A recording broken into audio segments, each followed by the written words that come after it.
Micael asesora a ciudades y empresas sobre cómo incorporar y diseñar calles amigables para ciclistas y peatones con el fin de mejorar la vida urbana.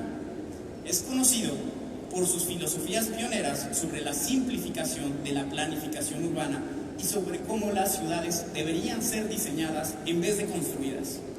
Micael es fundador del Copenhagen Design Company. Hoy, en esta sesión, Bicycle Urbanism by Design, cómo empezar a diseñar nuestras ciudades para mejorarlas, Michael defenderá el panel de las ciudades como primera línea en la lucha contra el cambio climático, la importancia de las bicicletas en esta lucha y cómo esta era del urbanismo está inspirando a ciudadanos de todo el mundo. Él cree que deberíamos prescindir del diseño mecánico de nuestras calles y ciudades y utilizar como inspiración los 7000 años de historia urbanística. Hablará sobre el papel esencial de la bicicleta como medio de transporte en las ciudades, pero también sobre el movimiento mundial para que nuestras ciudades vuelvan a ser más habitables y agradables. Por favor, recibamos con un fuerte y cálido aplauso a nuestro ponente el día de hoy. Thank you, Oscar. This is my first time in Puebla, and I made a big mistake. I tweeted it this morning. Never party with Mexicans if you have things to do the next day. So I already made a very bad mistake. But it's great to be in Puebla, and thank you for the invitation to speak here. I love speaking at smart city conferences, but I am usually one of the only people talking about humans. I have no tech gadgets to show you today. I only talk about the humans in our cities. I'm going to talk about the bicycle and why we should put the bicycle back into our cities as transport. Every city in Mexico was a great bicycle city for 60, 70 years until the 1950s and 1960s. And it's the same all over the world. I like to point out at a conference like this that I am not a cyclist. I'm going to talk about bikes for the next 42 minutes, but I am not a cyclist. I don't have the gloves with the fingers cut off, or the spandex, or the helmet, or the fancy bike. But I am a man who rides a bike every day because I live in Copenhagen. My bike is parked at the airport in Copenhagen waiting for me when I come home, just like this. I am not a cyclist, but I believe in the bicycle as a powerful symbol, and I believe in the bicycle as the most important tool in our urban toolboxes to make our cities better, to fix our broken cities. I have a TV series called The Life-Size City, where I travel around the world and I talk to people who are trying to make their cities better. Not only just with bicycles, but with urbanism and tactical urbanism. And this is an amazing age. I call it the age of urbanism. We are thinking differently about our cities now than we have in 100 years. I have a couple of books. It's the same book, but two different target groups. The one on the left is the big book, all of my thinking for the past 10 years about how and why we should put bicycles back into cities. And I have a new book out, which is a short introduction to bicycle urbanism for people who don't give a fuck. Because there's a lot of people who don't give a fuck. So, if you really want to learn, you can read the book on the left. If you just want to have a short version of it, you can read the one on the right. And there's a Spanish version as well. I'm going to talk first of all about democracy. I'm from Scandinavia. We really take democracy important. And the streets of our cities have been so beautiful throughout history. And they are really, I can be all poetic about the streets. They are the skeleton of our city. They are the veins that pump the blood out to the corners of the urban landscape. Streets are beautiful. And for 7,000 years, since we started living in cities together, the streets were the most democratic space in the history of Homo sapiens. We did everything in the streets. We transported ourselves. We bought and we sold things. We gossiped with our neighbors. We flirted. We found our partners. We started revolutions. Everything happened in the street. Our children used it as a playground. The streets were extensions of our homes. They were our shared living room. And then we went and we did this. We invented the automobile. That's one thing, but then we started to push as many as possible into our cities. It's probably the stupidest thing we've ever done in the history of humans. What happened when we started to do this 100 years ago was a change in perception. 7,000 years of looking at streets as our democratic space, and then almost overnight, it changed. Nobody had a solution to the traffic safety problem in our city, so the engineers were given the job of trying to figure that out. And what happened was that from democratic space, streets became regarded as public utilities, like sewage, water supply, electricity. They were put into a different box, and that changed our perception. The automobile industry in America, of course, first, they had a big problem. Nobody liked cars. In English, we call this the 1910s to the 1930s, the anti-automobile age. If you drove a car in a city, you were hated.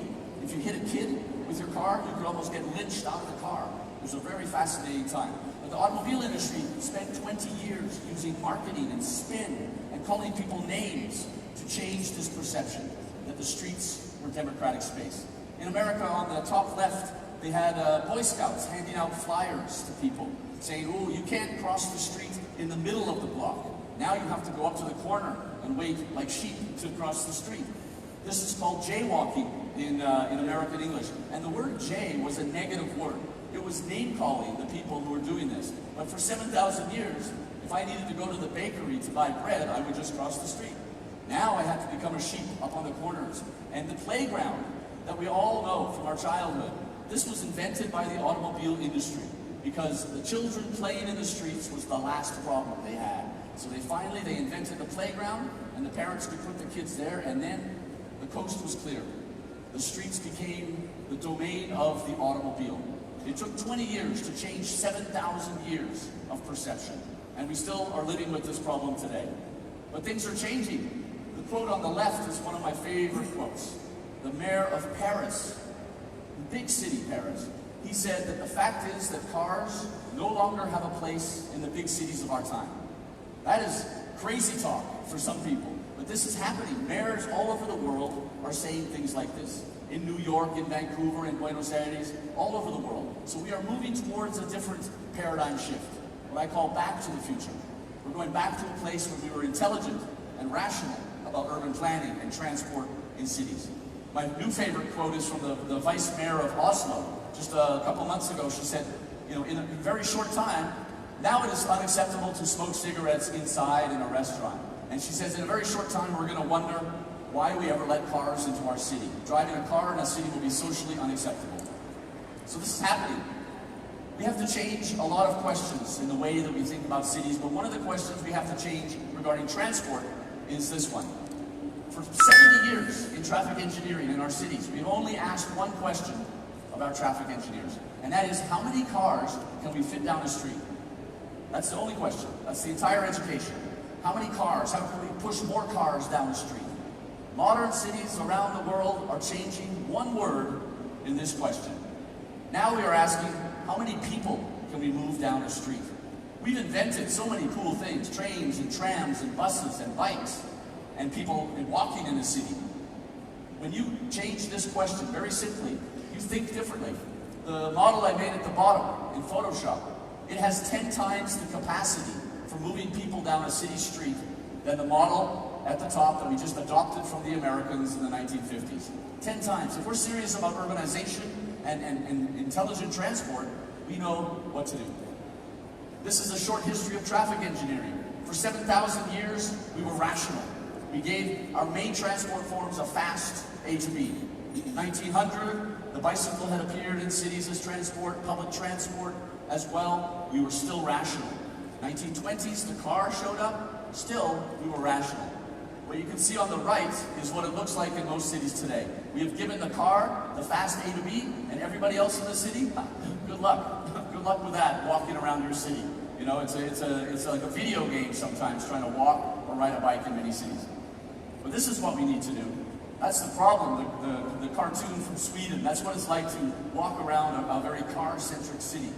This is the simplest guide to planning a modern city you'll ever see. We prioritize the 3 transport forms on the left: bikes, walking, public transport. And we make driving a car difficult, expensive, slower.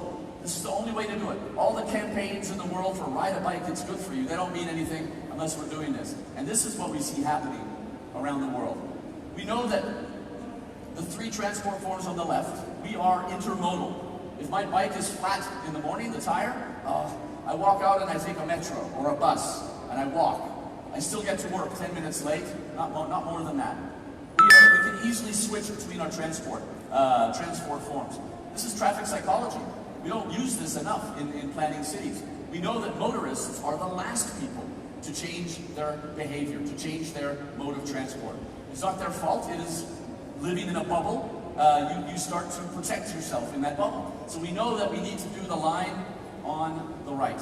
You know, we say like there are carrots and sticks, carrots to encourage people and sticks to discourage them. Right now, we need the biggest stick in the history of cities if we're going to try and make things better. We need design intelligence. We need a whole new urban toolbox if we're going to be serious about planning cities better. We know why people ride bicycles in Denmark, and really anywhere. We know this very well. I call it in English A to Bism. Everybody in history, the only thing that we've wanted first is to go fast from A to B. This is our transport psychology. If I have to leave the stage and go out, I will find the quickest route if I can. Human beings are like rivers. We'll always find the quickest route. But we know in Copenhagen, we have been asking people every 2 years why they ride a bicycle. What is your main reason for riding a bike? The answers never change. The majority always says, it's quick.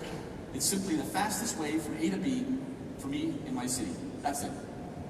19%, they say, oh, I get that 30 minutes a day of exercise. Just, you know, people riding a bike in normal clothes. I feel good about myself getting some exercise. Only 6% ride because it's cheap, and only 1% ride for environmental reasons, to save the planet. And this is in Denmark, where we are very environmentally aware. The main reason is because it's fast. If you make the bicycle the fastest way to get around a city, any city in the world, doesn't matter how hilly, how cold, how hot, a lot of people, strange people, will be seen on bicycles, because once we understand that this is how people think, it makes it easier to plan our cities. You have to make the bicycle competitive in travel times, connect it with trams and buses and trains.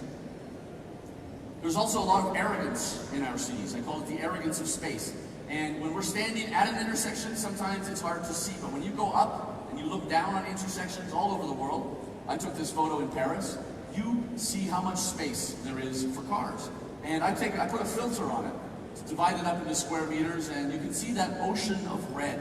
That's how much space is given to the cars. But when you count the humans in that space, there are only 23 people, 23 citizens using all of that space. That is arrogant. You have 38 people waiting on the pedestrian islands, waiting for permission to cross the street to see the Eiffel Tower, where I took this. Even the cars don't take up the space. This is 1950s American planning and engineering. And what we're doing now in cities is we're fixing it. And fixing this for me was easy. It took me 20 minutes with a pencil and a few hours in Photoshop. And we know how to do this. We've been doing it for 100 years. So we can make that intersection and all of Paris much better very quickly. So it's not just about bikes and transport, right? It's not about everybody riding bikes all the time. So a lot of people won't ride bikes, and that's fine. But this is the world's busiest bicycle street.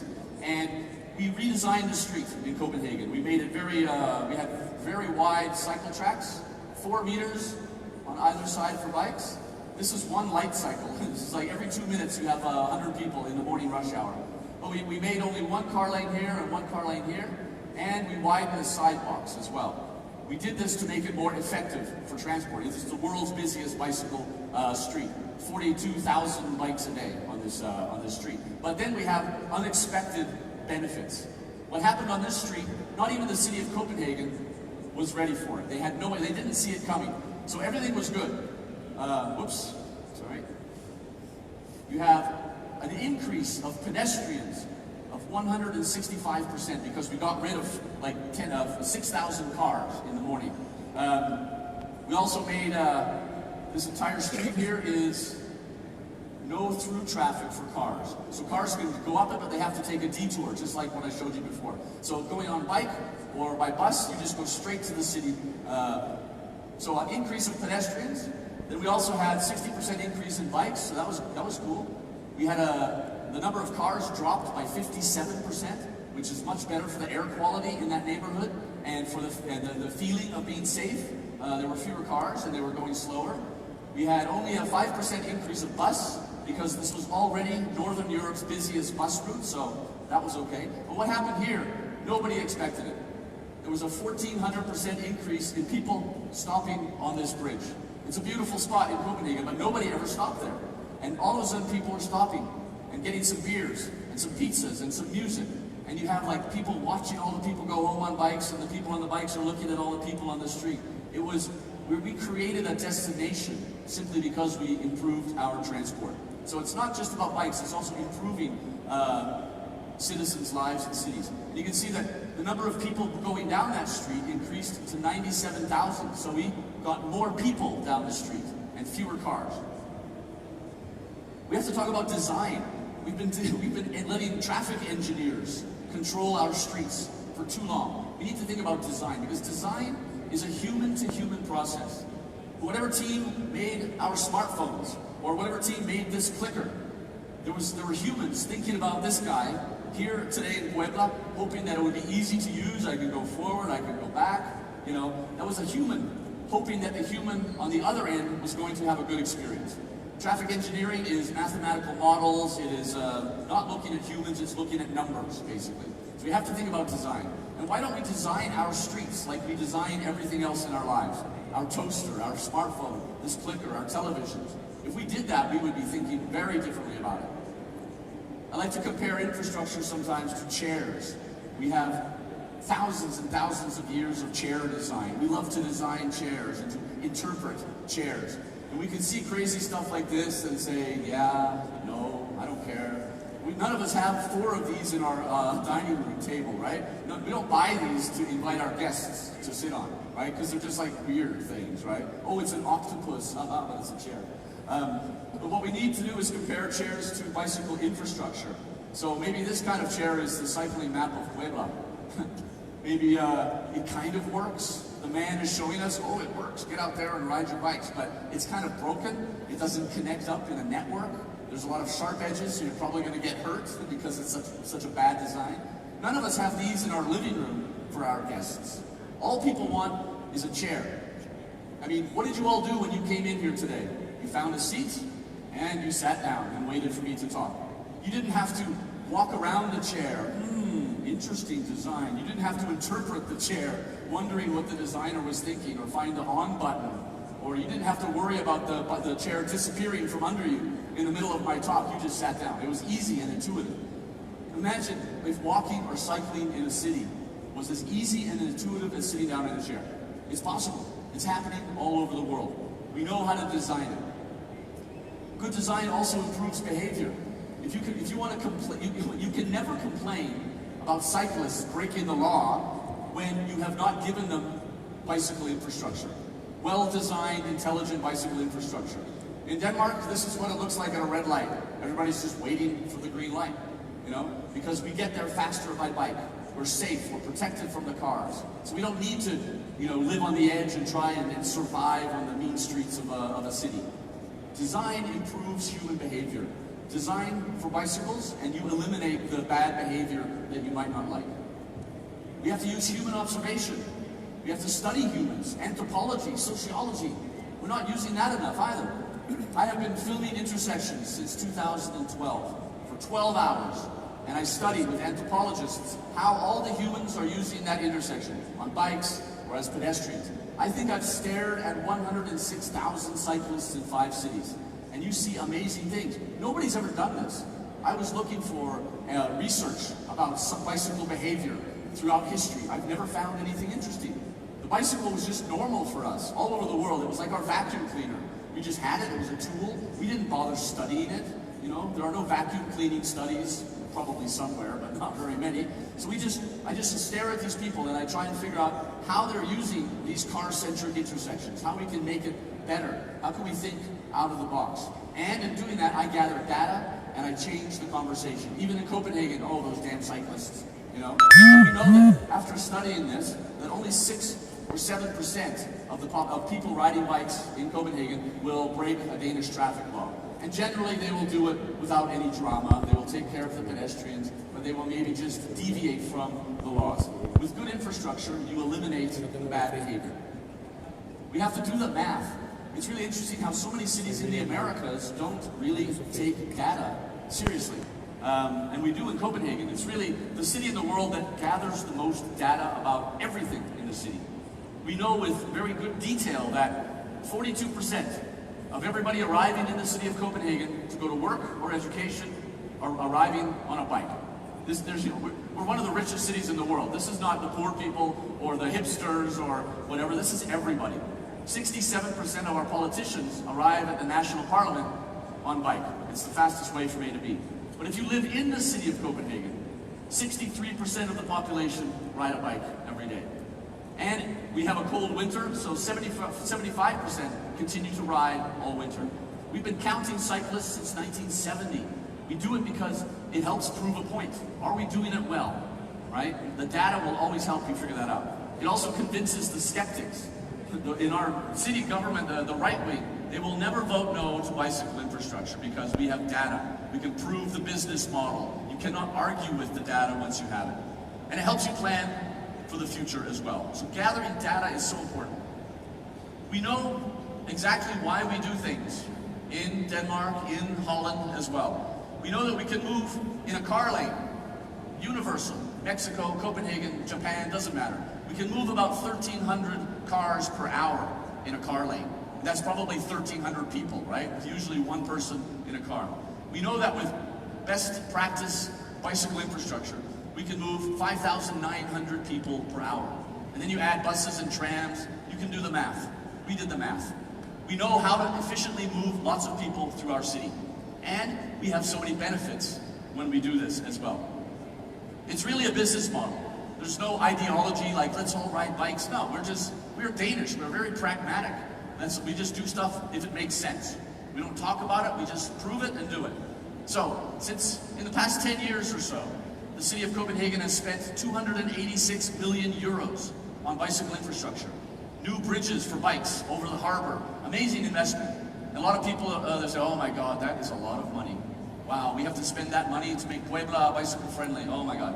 No, it's actually not that much money at all. Also, the health benefits of cycling. Every year, the people riding bikes in my city, we give the city 233 million euros because of the health benefits of this guy riding a bike and everybody else. So we're making 233 million a year, and we've spent 286 over 10 years. That is really, and that's probably the best business model in the history of transportation. The funny number here, 286. In Copenhagen, we built recently a 3-kilometer extension to a motorway. We still do some motorways. 3 kilometers of motorway, it cost 280 million euros. It cost the same price as 10 years of investments in bikes. That's the choice that cities have to make. Do you want 3 kilometers of more motorway, or do you want an entire city made sustainable and green transport and benefiting everybody who lives in the city? Motorway or a better city? Simple choice. We know that every time somebody rides a bike in Denmark, we earn 23 cents. Every time somebody drives a car, we pay out 87 cents. We just throw it into a big black hole and we never see it again. And in Denmark, we have a 150% tax on new cars. You buy a car, you pay 150% extra because we've been trying to get this money back because it's such a bad investment.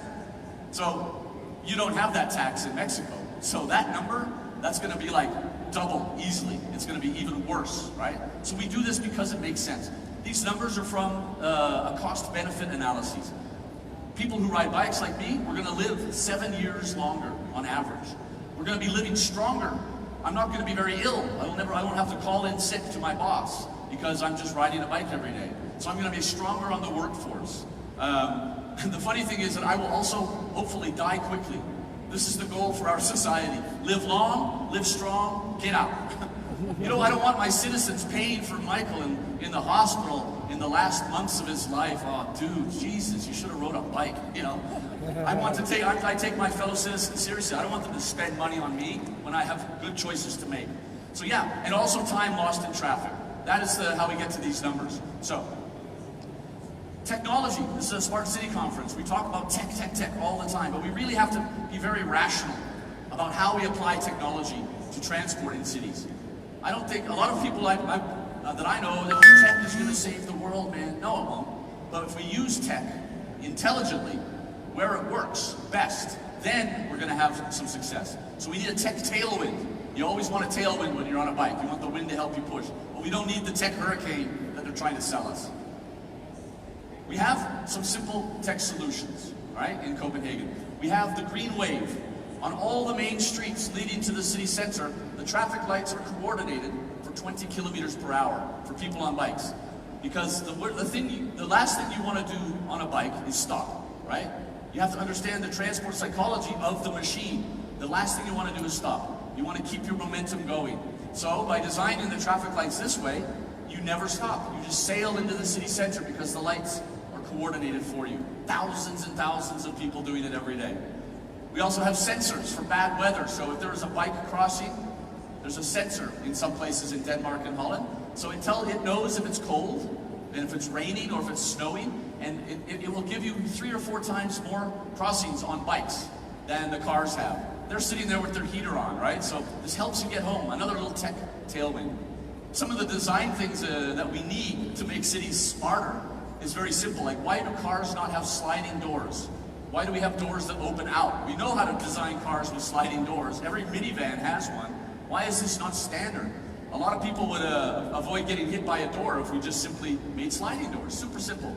Speed limiters in cities. This is coming in some countries in Northern Europe where you have a car, but it knows the speed limit. So if it's 50, your car simply won't go more than 50. We're just trying to save lives, right?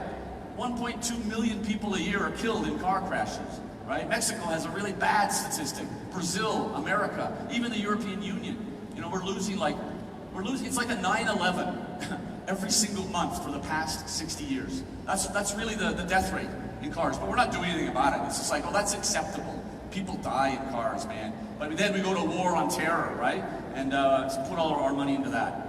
I also talk about like this fascination with electric cars and autonomous cars. That's the graph I made here. On the top left, it's this is life with cars now. This is life with electric cars, basically the same thing. This is life with autonomous cars. We're going to be able to squeeze more cars into cities with technology. I don't know if that's really a good idea. And then here is just life in a modern city. Mix of transport, lots of green space, bikes, public transport, still some cars, of course. So I think that we should choose life in our cities. It's all been invented. I'm not talking about any theories here today. It's all been invented. And most of it really early. In Copenhagen in 1915, we decided to separate bikes from vehicles and pedestrians. We said that makes sense, that's safer, that's more efficient transport. 1915, that design, which you still see here, like all over Copenhagen, that was all over Europe, in the UK, even in Spain. Everybody copied this design, and then we all pulled it out in the 1950s and 60s when we were trying to make room for cars in our cities. So we know how to do it, it's all been invented. And it's all about 100 years old. Every detail about how to put bicycles into cities and do it well, somebody's already thought about that. I stand on the shoulders of generations of urban planners who figured this stuff out. It's really quite simple for us to go forward. This photo here is it's in Ljubljana in Slovenia. They put in infrastructure in 1970.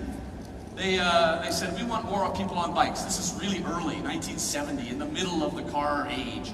And their mayor said, we have 2% on bikes, I want some more. And so his planners, they went to Copenhagen, took some photos in 1969, came back and they said, that's what they do in Copenhagen. And the mayor said, okay, then do that here. And yeah, get to work. And they built 40, it's a small city, but they built 40 kilometers of Copenhagen style infrastructure, and they went from 2% to 10% in 1 year. 1 year, world record.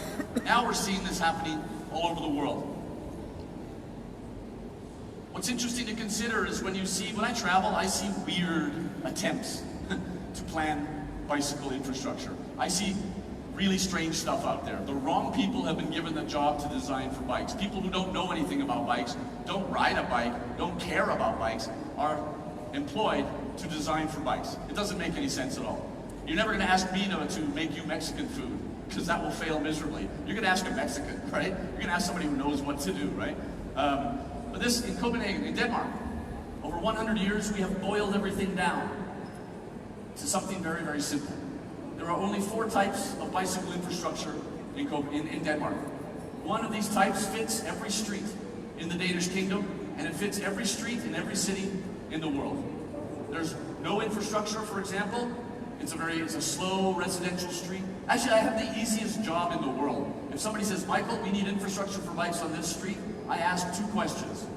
I say, how many cars per 24 hours? Okay, and then I say, what is the speed limit for those cars right now? Okay, that's number 1, 2, 3, or 4. And then everybody agrees, and we just start building. There's no conversation, because we all know that this is proven for 100 years. We have perfected the design. So you have, for example, no bicycle infrastructure, residential street, 20 kilometer per hour zone, 30 kilometer per hour zone. Then when the speed limit hits 40, then we start to separate the bikes with paint, but still 2.5 meters on one side, 2.5 meters on the other side.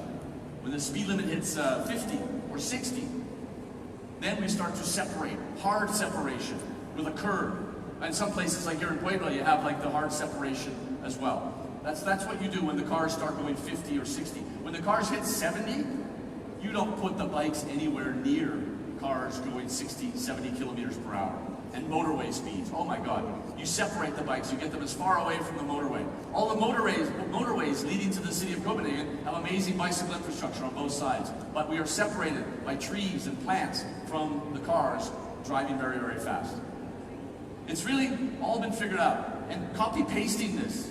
What we see around the world is cities copy-pasting this example into their cities. And not trying to think about it, not trying to reinvent the wheel, but actually just copy-pasting best practice. And it gets you the success that you want very, very quickly. It's like it doesn't fail because it's so tested for 100 years with hundreds and hundreds and hundreds of millions of cyclists all over Europe. We've proven this design. Before they made this clicker, they made sure it worked, that it wouldn't fail me on the stage here today. We've done that with bicycle infrastructure. It saves you money if you do it right from the beginning, and it saves lives. And it reduces car congestion as well. It's like simply the easiest thing to do in any city in the world. So some of the crazy stuff I see around the world, I see, this is in Buenos Aires, I believe, or Medellin, I can't remember. Same thing, it sucks. It's a bi-directional, where bikes are on this, crossing right next to each other. You don't do that. We threw this away in Denmark 20 years ago. We looked at that and said, that's not safe. Our job is to keep people safe. And so we threw that away. So we don't do that. And that's also super narrow as well, right? It's really difficult to ride a bike on that. So no.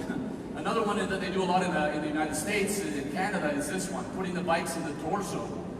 Between the door zone and moving traffic. Stupidest place to put bikes. You put them along the curb, along the sidewalk.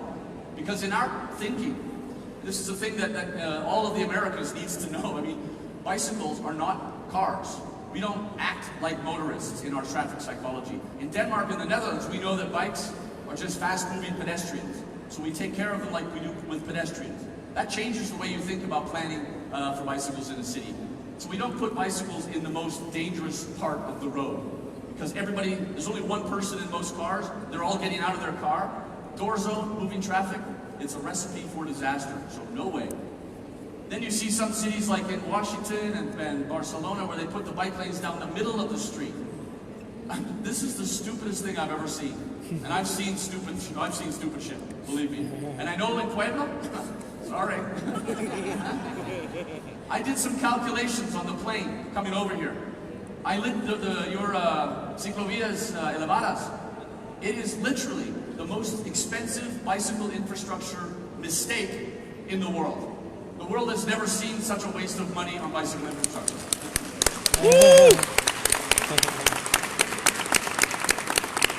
Un aplauso por mi estúpido. You don't put pedestrians in the middle of the street, right? So you don't put bikes in the middle of the street. And then you also, I know like there's some guy in America who wants to build a wall. Right? He wants you to pay for it, right? Of course, we don't want this wall. But in your city, you have created walls using American traffic engineering. You've done it for 60, 70 years, right? And look at that wall. That's like some Guantanamo Bay. The photo at the bottom, right? How do I get in? How do I get out? What if I need to go to the bar, which I do a lot? how do I get off? I mean, it just doesn't make any sense. Barcelona's done the same thing. It's between Barcelona and Puebla. Barcelona has a whole network of stupid infrastructure. You guys just made one big piece of stupid infrastructure. So, but I don't know, you know, if that's the kind of race you want to win, but you've won that one. So no, we don't do that. We know how to do it. Bicycles, you don't put them up in the sky, out of sight, out of mind. Bicycles belong along the sidewalks. We know this. We know how it works. We know that if you take away car parking and you put in bicycle infrastructure, shops, they actually make more money. Proven. In every time we've ever tried to figure this out, in the last 40 years, in Europe and now also in the United States, every time, oh my God, shops are going to make between 30 and 50% more profit with bicycle infrastructure. And you can do the math. One bike parking for 10 bikes or one person in a car. How many people do you want in your shop? If you want more people in your shop, we know how to do that. Bicycle infrastructure slows down the street. If you're riding a bike, you're shopping, right? You can't shop at 50 kilometers per hour in your car. But when you ride a bike along through the city, you can. Cyclists in Europe, we spend 100 euros more at street-level shops than motorists do. I'm in the supermarket every day. I don't go on a Saturday in my car and fill up a car. I don't have a car.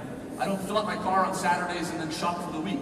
I'm in the supermarket every day. I'm spending like a little bit more every day. So we are actually a more powerful force in a city, people riding bikes and pedestrians and public transport users. So if you want to make money in this city, in any city, this is another benefit as well. This is the new normal. This is not like some crazy thing, man. This is happening all over the world. It's not just Copenhagen and Amsterdam and Berlin and these cities. It is everywhere. Like Seville in Spain, Sevilla. They were the darling for many, many years. They put in bicycle infrastructure in a network. Always a network, not one piece, a network. It fell out of the sky in Sevilla. And they went from 0.2% on bikes to 7% in only 4 years. In one election term, right? In one election term, they did that. Oslo, they're doing the same right now.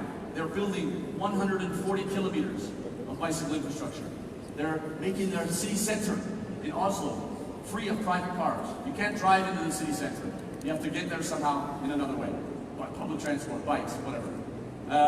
Oslo, this is really what is happening everywhere. Oslo, in the last 4 years, one election term, they have removed 7,500 car parking spots. Amsterdam just announced that they were removing 10,000 car parking spots between now and 2025. Helsinki, the city of Helsinki, is saying in 2030, you will not need to own a car in Helsinki. That's actually what they want. They're proud of that. We are making our city better, so you won't even need to have a car. There will be a car share program for you on your travel card, or you can take a bike, or you can take a bus or a train. This is what cities are doing. Paris now. Paris is at 5% for bikes. I used to live in Paris. Nobody thought Paris could ever pull it off, but they are doing so many amazing things. Buenos Aires, they copied the Sevilla model. They put in infrastructure. Boom. It's not good, but it's a network. And they went from like nobody on bikes to 3% in Buenos Aires in only 4 or 5 years. This is what people are doing. Cities are redefining themselves. It's really, we know that continuing to plan for more cars is not cost efficient. We know the only thing that we've learned in 100 years of traffic planning and engineering is if you make more space for cars, more cars come. Oh, there's congestion on this street, so let's put in some more lanes. No, 6 months, you're back to where you started. It's the greatest waste of money in the history of humans. And I don't know why we keep doing it. When, you know, we think it's like we're modern if we're building motorways, you know, but we're not. We know that now a city considers itself modern if it puts back in its tramways. Like in many cities in Europe, even in America, they're putting back their trams. They're building bicycle infrastructure. They're removing car parking to plant trees, create public space, places for children to play, places for the elderly to sit outside and enjoy the city. This is the measurement of a modern city now. And if your city, I mean, even Mexico City, when I first spoke there, 2010, I've seen amazing things happen every time I go back to Mexico City. A lot of work needs to be done. But the bicycle is back.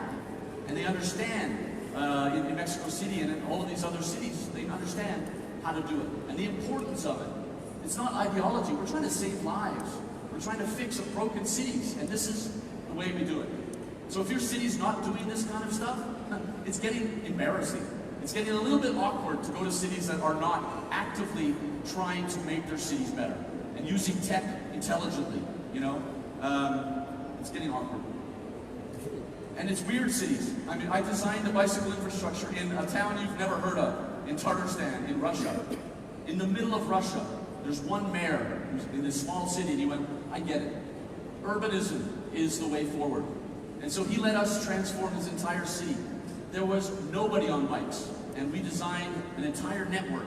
This is a photo from this town. The best bicycle infrastructure on the planet today, for quality, is not even in Copenhagen, it's in Almaty's.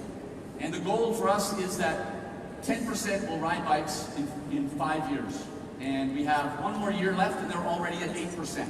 They're proving the point. If you design well for bikes, people will ride. If you don't want to ride, fine. Other people want to ride. Detroit, we did the same thing for Detroit. It's a tough city, you know, they're trying to bounce back. But they said, the mayor said to me, he said, we're not the motor city anymore. We want to be the mobility city. We want to be a role model. This is our opportunity to improve Detroit. So we're designing an entire infrastructure for this city. We need new tools, you know? We've been just using the same little tiny toolbox. We've basically been using a hammer in our cities for 60 years. Smash, smash, smash. We need a toolbox. We need political will, always. Sorry about that one. I can't help you with that one. That's you, the Democratic voters of Puebla and Mexico. But we need to experiment. Copenhagen has a tradition of pilot projects. Okay, let's just close down this street for a month and do this, that, and if it doesn't work, we'll take it out. And the citizens all everywhere are like, I don't want that stupid bike lane. Oh, it's just a pilot project, you know. If it doesn't work, we'll take it out. Yeah, okay, good. And then 2 days after they put it in, it's like, oh, that's it. There's nobody complains anymore. You have to test things with pilot projects. We have to respect other professions. Anthropology, sociology, transport psychology. They need to be at the table. We have a silo culture in our cities. Engineering is in a castle on a hill. We need to break down the silos and invite everybody to the table. We need design thinking and design intelligence. Thinking about designing our cities instead of engineering them. We need data, we need to gather it, we need to start today. Not just bikes, but everything in the city. We need leadership and vision, you know? There's opportunities for cities that do this. Sevilla, I mean, everybody goes there. How did you do this in only 4 years? Wow. And all the cool cities that people are visiting now are the ones that are transforming themselves. In America, they know that the millennials, they want to, after university, they want to move to a city with bike lanes, with good coffee, right? But also with startup culture and good job opportunities. This is on the highest list of their demands. Yeah, I can go anywhere now after university. I'm going to go to that cool city with bike lanes and you know, a modern, walkable mid-city center and whatnot. Whoever's doing this is going to make a lot of money on branding and tourism. If this city, Puebla, if you were the first city to do this in the Americas, really to do it, man, you'd be famous for so many other things. I actually Googled this morning, what is Puebla famous for? And so this is what came up. Architecture, right? Renaissance, Mexican, amazing architecture. UNESCO, of course, World Heritage Site. Mole Poblano, I'm looking forward to trying that. Chiles en Nogada, and Talavera pottery. And Puebla is also known as an industrial city. That's what it said on the internet. Okay, I don't know. I probably will like your pottery and your mole, but man, what if Puebla went and became the first city in all of the Americas to hit 25% modal share for bikes? That would be, you would be famous for centuries. Seriously, somebody's got to do it. Like that guy in Russia, that one mayor, the rest of Russia went, what? Okay, let's do that too. Somebody's got to do it first, and whoever does it first is going to be famous. And there's tourism, man, seriously. People travel in Europe, they go to green cities. Well, I've heard so many good things about that urban development. I'm not even an urban planner, but I'm going to go in that side. I heard it's nice now, right? You have a beautiful, historical Mexican city center. Proud Mexican city center. And outside of that, you just have American engineering, right? You got to think, you got to go back to your Mexican roots, man. You guys you design amazing cities. You got to go back to that. Because we're building monuments. It's not just infrastructure for bikes and modal share and 5,900 people per hour. It is monuments, right? You know, this is the new cathedral for Puebla if you did this. This is what we need to do. We have to think global, but we also have to act local. And cities are a key to fighting climate change. We always think about the polar bears in the Arctic, and oh, that sucks for them, right? And the ice is melting. But the cities are the absolute key to fighting this. And we improve lives, we save lives, we make our cities better for the people living in them now, and the people who will be living in them in 100, 200 years. You either care about public health and the life of your citizens, or you don't, right? We know that we should care, we know how to do it. I always say that, if you don't see cities as the key to fighting climate change, if you don't see bicycles as a big part of the solution, then you're part of the problem. That's the choice that everybody living in a city has to make. Do you want to be part of the solution? Do you want to be a monument builder, making your city better? Or do you want to be a part of the problem? Everybody has to make a choice. We have to make it quick. People are dying. We made mistakes for 70 years. It's time to fix them. Thank you.